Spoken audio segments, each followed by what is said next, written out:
Agriculture competition की तैयारी करने वाले विद्यार्थी हैं, उनका सभी का स्वागत है हमारे एग्रीकल्चर टाइम क्लासेस पे।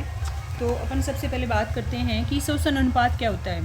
श्वसन अनुपात क्या होता है, इसके यहीं पे जो छोटे मोटे क्वेश्चन आते हैं जेट में हर जगह, तो इसके बारे यहीं पे चर्चा कर लेंगे। श्वसन रेस्पिरेटरी रेशियो भी बोलते हैं इसमें। तो इसका जो ये फॉर्मूला है ये वेरी इंपॉर्टेंट है। इसमें अपन कार्बोहाइड्रेट का देखेंगे कितना होता है। तो इसमें दे रखा है कि आर क्यू भी बोल सकते हैं कि आर क्यू का मान फेट का कितना होता है। तो अपन को थोड़ा सा क्यूसेंट, तो अपन को थोड़ा सा ध्यान में होना चाहिए कि वॉल्यूम ऑफ CO2 यूवोल्ट्स, जो CO2 निकलती है उसका वॉल्यूम, और जो अब्जॉर्ब होती है ऑक्सीजन उसका अपन डिवाइड करेंगे, उसको रेस्पिरेटरी क्वेश्चन बोलते हैं, रेस्पिरेटरी अनुपात बोलते हैं। श्वसन भागफल भी इसी को बोला जाता है। तो आप कंफ्यूज नहीं हो। जैसे इसमें अपन मुक्त की गई CO2 की मात्रा ये भी बोल सकते हैं, और अवशोषित की गई O2 की मात्रा। तो आप इसमें कंफ्यूज नहीं हो। ये इसकी थोड़ी डिटेल दे रखी है। तो अपन तो वही देखेंगे जो सबसे कम RQ का मान किसका होता है। जो सक्यूलेंट्स प्लांट होते हैं हमेशा उसका 0 होता है।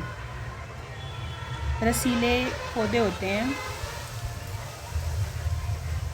सक्यूलेंट्स का 0 हो जाएगा RQ का मान।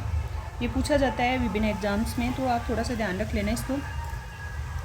फिर अपन देखते हैं फेट का, वसा का। फेट का हो जाएगा 0.7। फिर प्रोटीन का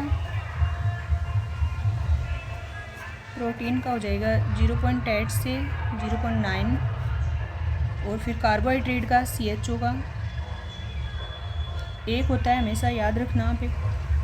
और जो कार्बनिक ऑर्गेनिक एसिड्स हैं, कार्बनिक अम्लों का 1 से ज़्यादा और अधिकतम हो जाएगा 1.33।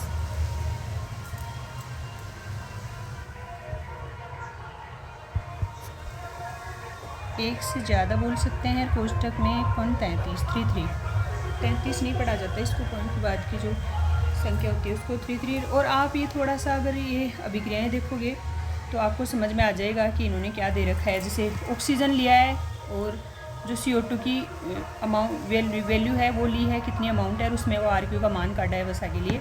तो आप थोड़ा सा ही समझ जाओगे। तो डिटेल में पढ़ना चाहो तो ये है। बाकी इसका जो RQ का मान है फेट के लिए कितना है, सक्यूलेंट्स के लिए कितना है, प्रोटीन्स का कितना होता है, तो ये तो याद रखना ही है और इसके बारे में पता होना चाहिए। ये इंग्लिश में दे रखी है इसकी डेफिनेशन। श्वसन द्वारा निकाली हुई CO2 के आयतन एवं अवशोषित ऑक्सीजन के आयतन के अनुपात को श्वसन अनुपात या श्वसन गुणांक कहते हैं। और आप हिंदी मीडियम से हैं तो 2-3 शब्द हैं इसके भाई। जो श्वसन भागफल है वो किससे बोलते हैं।